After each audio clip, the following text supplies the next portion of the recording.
சரத்குமாரும் பவிஷும் இணைந்து வருகிற காட்சிகள் எல்லாமே ஒரு வாழ்வியல் தத்துவமாக இருக்கிறது. மிகச்சிறப்பாக இரண்டு பேரும் போட்டி போட்டு நடிச்சிருக்கிற காட்சிகள் நமக்கு ஞாபகத்துக்கு வருகின்றன. ஆனால் அதை பவிஷ் மூலமாக நாம் பார்க்கும் கரிகா முகத்தில் பால் வெடிக்குது, அதாவது குழந்தை முகம் என்று சொல்ல வேண்டும். அவருடைய பாவனைகளும் குழந்தைத்தனமாக சரத்குமார் வருகிற கட்டங்கள்லாம் தீப்பொறி பறக்கிறது. இதில் முக்கியமான விஷயம்,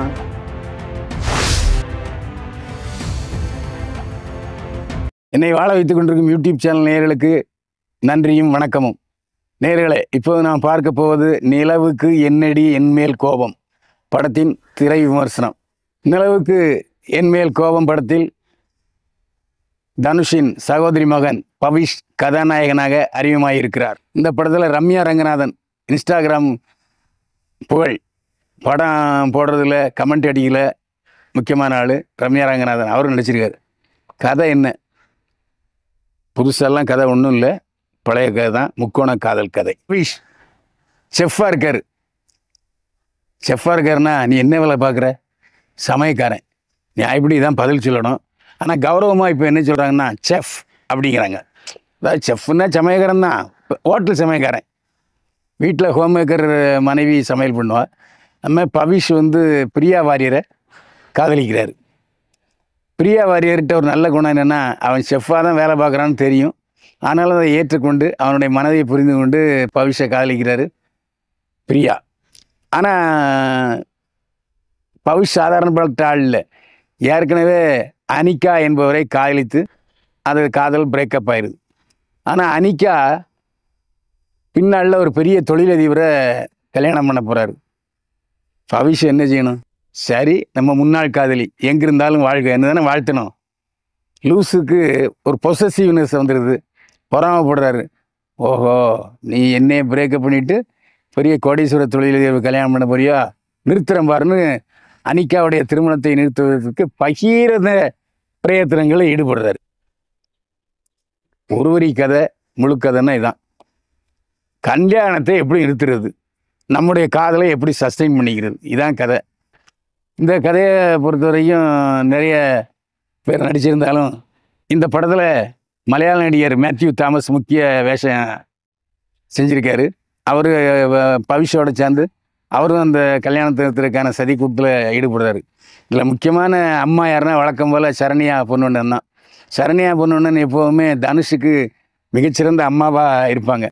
இந்த படத்தில் இசை வீட்டில் பேசும்போது சரண்யா பொன்வண்ணன் மடியில் பவிஷ் படுத்திருக்காரு.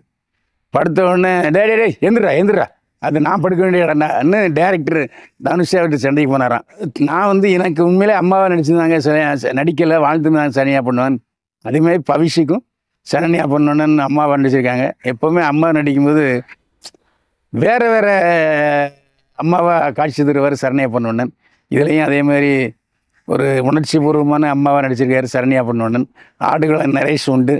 ஆடுகளம் நரேன் எப்போ போல் அப்பா தான். ரெண்டு அப்பாக்கள், ஒன்று ஆடுகளம் நரேன்னு, இன்னொன்று சரத்குமார்.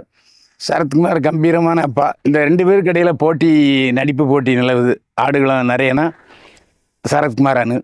ஆனால் என்ன இருந்தாலும் சீனியர் சரத்குமார் இல்லையா. ஆனால் சரத்குமார் அந்த அப்பாக்கள் போட்டியில் ஜெயிக்கிறாரு. நிறைய துணை கதாபாத்திரங்கள் இருக்குது. எல்லாரையுமே சரியாக பயன்படுத்தி கொண்டிருக்கிறார் இயக்குனர் தனுஷ்.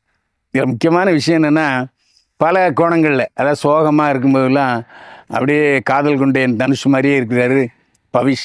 என்ன இருந்தாலும் அக்கா மகன் தானே, மருமகன். அந்த அடிப்படையில் ஒரே ஜீன்ஸ் தான், கஸ்தூரி ராஜா ஜீன்ஸ். அந்த அடிப்படையில் தனுஷ் போலவே பவிஷ் தோற்றமளித்தாலும் தனுஷோடைய பாடி லாங்குவேஜை இவர் ஃபாலோ பண்ணவே இல்லை. அதான் பவிஷுக்கு பாராட்ட வேண்டும், தனுஷையும் பாராட்டணும். டே என்னமே நடிச்சிடாடா, உனக்குன்னு ஒரு தனி திறமை இருக்குது, அந்த தனி திறமையே முன்னுக்கு வா அப்படின்னு சொல்லி அறிமுகப்படுத்தியிருக்கார் பவிஷ். எனவே எதிர்காலத்தில் ஒரு நல்ல லவபிள் ஹீரோவாக, அதுக்கப்புறம் ஆக்ஷன் ஹீரோவாக வர்றதுக்கு வாய்ப்பு அதிகமாக தான் இருக்குது. இந்த படத்தில் ஏன் நடிக்கவில்லை தனுஷ் என்பதற்கு காரணம் இருக்கிறது. தன்னை உருவாக்கியவர் தன்னுடைய அண்ணன் செல்வராகவன். அதேமாரி தன்னுடைய சகோதரி, அவங்க டாக்டரு, மருத்துவம் எல்லாம் வச்சுருக்காங்க. அந்த டாக்டர் சகோதரியுடைய மகன் பவிஷ்.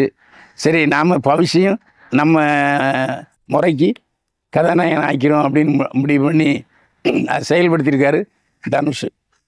அவருடைய பணியை மிகச்சிறப்பாக ஆற்றியிருக்காரு. எப்போதுமே தனுஷ் வந்து மிகச்சிறந்த நடிகர்கள் பட்டியல் மட்டும் இல்லை, மிகச்சிறந்த இயக்குனர் பட்டியலும் இருக்கார்.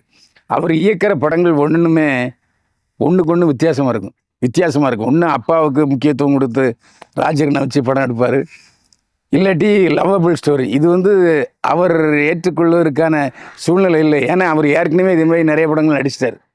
காதல் கொண்டேன் மற்ற நிறைய தனுஷ் வந்து காதல் படங்கள் நடித்ததுனால இது நம்ம சகோதரி அம்மனுக்கு விட்டு கொடுத்துருவோம்னு சொல்லி பவிஷுக்கு விட்டு கொடுத்துருக்காரு.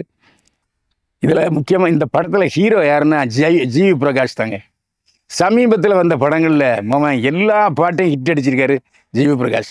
இன்னைக்கு எல்லா இடங்கள்லையும், ஹோட்டல்லையும் சரி, செல்ஃபோன்லையும் சரி, பாட்டு அதிகமாக வைத்திருக்கிறது வந்து ஜிவி பிரகாஷ் குமாருடைய நிலவுக்கு என் மேல் என்னடி கோவம் படத்தினுடைய பாடல்கள் தான். அதேமாதிரி ஜிவி பிரகாஷ் இந்த படத்தினுடைய பின்னணியிலையும் ஸ்கோர் பண்ணியிருக்காரு. ஜிவி பிரகாஷ் மிகச்சிறந்த நடிகர் மட்டும் இல்லை, அவர் ஒரு பக்கத்தில் நடிகரை அசதிட்டு இருக்காரு, இன்னொரு பக்கம் இசையமைப்பாளர். பேசிக் இசையமைப்பாளர் என்பதால் அவர் இசையமைப்பாளராகத்தான் அதிகமான புகழை பெற்று கொண்டிருக்கிறார் ஜிவி பிரகாஷ். ஆனால் உங்களுக்கென்று ஜீன்ஸ் அடிப்படையில் ஏஆர் ரஹ்மான் ஜீன்ஸுங்க மாதிரி ஜிவி பிரகாஷுக்கு அந்த இசையமைப்பாளர் திறமை நிறைய கொட்டி கிடக்கு. அது இன்னும் வெளியே கொண்டு வாங்க, இன்னும் மிகச்சிறந்த இசையமைப்பாளர் ஆகுங்க. எனவே நிறைய படங்கள் இசையமைங்கள் என்றுதான் இந்த படத்தை பார்த்த பிறகு ஜிவி பிரகாஷுக்கு நாம் வைக்க வேண்டிய கோரிக்கை. சரத்குமாரும் பவிஷும் இணைந்து வருகிற காட்சிகள் எல்லாமே ஒரு வாழ்வியல் தத்துவமாக இருக்கிறது. மிகச்சிறப்பாக 2 பேரும் போட்டி போட்டு நடித்திருக்கிறார்கள். என்னென்னாலும் சீனியர் நடிகர்லே சரத்குமாருக்கு இணையாக நடித்திருக்கிறார் பவிஷ் என்று சொல்ல வேண்டும். அதே போல் அனிகா வருகிற காட்சிகள் மிகச்சிறப்பாக இருக்கிறது. அவரும் மிகச்சிறப்பாக நடித்திருக்கிறார். என்னடா நம்முடைய முன்னாள் காதலனே நமக்கு எதிரியாக இருக்கும்போது அவருடைய முகபாவனைகள் எக்ஸலண்ட்டாக இருக்குது, அதில் எதுவுமே இல்லை. லியோன் புரிட்டோ ஒளிப்பதிவு செய்திருக்கிறார்.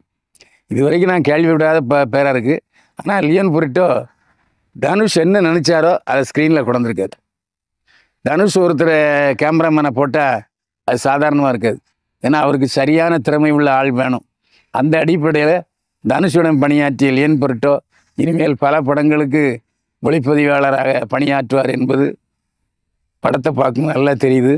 மிகச்சிறந்த ஒளிப்பதிவு, வண்ண கோலங்களாக காட்சிகளை அமைத்திருக்கிறார் லியோன் புரிட்டோ. அவருக்கும் நமது வாழ்த்துக்கள். கதை, திரைக்கதை, வசனம் எழுதி இயக்கியிருக்கிறார் தனுஷ். இந்த காதல் படம்னு சொன்னாலே ஏதாவது ஒரு படம் ஞாபகம் வரத்தான் செய்யும். இதுலேயும் தனுஷ் நடித்த படங்கள், காட்சிகள் நமக்கு ஞாபகத்துக்கு வருகின்றன. ஆனால் அதை பவிஷ் மூலமாக நாம் பார்க்கும்போது கொஞ்சம் வித்தியாசமாக இருக்குது. முக்கோண காதல் கதையில் ஒரு வித்தியாசமான படம்னு நாம் சொல்லலாம். நிலவுக்கு என்மேல் என்னடி கோபம், அருமையான டைட்டில். சிறுவர் படத்தில் வர்ற பாட்டு பிரமாதமான பாட்டு. நிலவுக்கு என் மேலே என்னடி கோபம். எனவே டைட்டில் செலக்ட் பண்ணுறதுலையும் தனுஷ் பூரண வெற்றி பெற்றிருக்கிறார். இது சமீபத்தில் வந்த காதல் படங்களில் உணர்ச்சி ததும்ப நம்முடைய மனசை கசக்கி பிழைகிற மிகச்சிறந்த படம். காதலர்கள் கண்டிப்பாக பார்க்க வேண்டும். காதலிக்க போகிறவர்களும் கண்டிப்பாக பார்க்கணும். காதலித்து திருமணம் செய்தவர்களும் இந்த படத்தை கண்டிப்பாக பார்க்கணும். இந்த படத்தில் நடித்திருக்கும் கனிகா முகத்தில் பால் வெடியுது, அதாவது குழந்தை முகம் என்று சொல்ல வேண்டும். அவருடைய பாவனைகளும் குழந்தைத்தனமாகத்தான் இருக்கிறது. அதே சமயத்தில் சரத்குமார் வருகிற கட்டங்கள்லாம் தீப்பொறி பறக்கிறது. இதில் முக்கியமான விஷயம், ஏற்கனவே நம்ம பார்த்த குஷி படம் இருக்குது. அந்த குஷி படத்தினுடைய சாயல் கொஞ்சம் போல் இதில் தெரியும். ஆனாலும் குஷி படத்தை விட இந்த படத்தை மிகச்சிறப்பாக ரசிக்கலாம், அதில் எந்த சந்தேகமும் இல்லை. தனுஷ் இயக்கத்தில் வந்திருக்கிற ஒரு மிகச்சிறந்த காதல் படம் நிலவுக்கு என்மேல் என்னடி கோபம். தனுஷ் வந்து ஒரு பக்கம் ஹிந்தி படத்தில் நடிச்சுக்கிட்டு இருக்காரு, ஒரு பக்கம் அவர் ஹீரோ பண்ணுற படம் பண்ணிக்கிட்டு இருக்காரு. இதுக்கிடையில் ஒரு படம் அவர் டைரக்ட் பண்ணி அவர் நடிக்காமல் பண்ணியிருக்கார். எப்போவுமே ஒரு கதாநாயகன் டைரக்ட் பண்ணும்போது நாம் இந்த படத்தில் ஒரு சின்ன வேஷம் பண்ணலாமே அப்படிங்கிற எண்ணம் வரும். அந்த எண்ணம் இல்லாமல் இந்த படத்தை முழுமையான காதல் படமாக இயக்கியிருக்கிறார். அதுவும் தன்னுடைய சகோதரி மகன் பவிஷுக்காக இயக்கியிருக்காரு தனுஷ். இந்த படத்தில் ஒரு சாங், அது 2K லவ் சாங்னு கூட சொல்லலாம். கோல்டன் ஸ்பேரோ என்பவர்கள் பாடியிருக்கிறார்கள். அது இளைஞர்களின் காதல் தேசிய கீதமாக பாடப்படும். அந்த பாட்டுக்காகவே படத்தை ரிப்பீட்டாக நிறைய பேர் பார்ப்பாங்க. இந்த படத்தில் அந்த கோல்டன் ஸ்பேரோ சாங்கு டான்ஸ் ஆடியிருக்கவர் பிரியங்கா மோகன். இப்போல்லாம் கதாநாயக நடிப்பவர்கள் சில படங்களில் கெஸ்ட்டுக்காக ஒரு டான்ஸுக்காக வர்றாங்க. அந்த அடிப்படையில் பிரியங்கா மோகனும் இந்த படத்தில் தமன்னாவை நினச்சிக்கிட்டு டான்ஸ் ஆடியிருக்காங்க. இப்போ எல்லா கதாநாயகிகளும் சில படங்களில் நல்ல சம்பளம் வாங்கிட்டு ஒரு டான்ஸு ஆடிட்டு போகிறாங்க. அந்த வேளை பிரியங்கா மோகனும் நம்ம கவர்கிற விதத்தில் நடனம் ஆடி இருக்கிறார். முக்கியமான விஷயம் என்னென்னா, சிலர் சீரியஸான காட்சிகளை ஜாலியாக காட்டுவாங்க, சில ஜாலியான காட்சிகளை சீரியஸாக காட்டுங்க. இந்த படத்தில் வர்றவங்க ஜாலியாக வரணும், ஜாலியாக போகணுன்னு தனுஷ் சொன்ன மாதிரி படம் முழுக்க ஜாலி தான், சீரியஸ்னஸே கொஞ்சம் கம்மி தான். அதாவது சீரியஸான காட்சிகளை கூட ஜாலியாக காமெடியாக காட்டியிருக்கிறார் தனுஷ். அது அவருக்கு கைவந்த கலை என்று தான் நாம் சொல்ல வேண்டும். நிலவுக்கு என்மேல் என்னடி கோபம் படம் காதல் தினமான February 14 தான் வரதா இருந்துச்சு. ஆனால் அந்த படத்தில் எதிர்பாராத விதமாக 14ஆம் தேதி 7 படங்கள் வந்தது. அதனால் தியேட்டரில் கிடைக்காமல் போய்விட்டது. அந்த அடிப்படையில் என்ன ஒரு வாரம் முன்னால் February 21ஆம் தேதி வெளியாகி இருக்கிறது இந்த படம் நிலவுக்கு என்மேல் என்னடி கோபம்.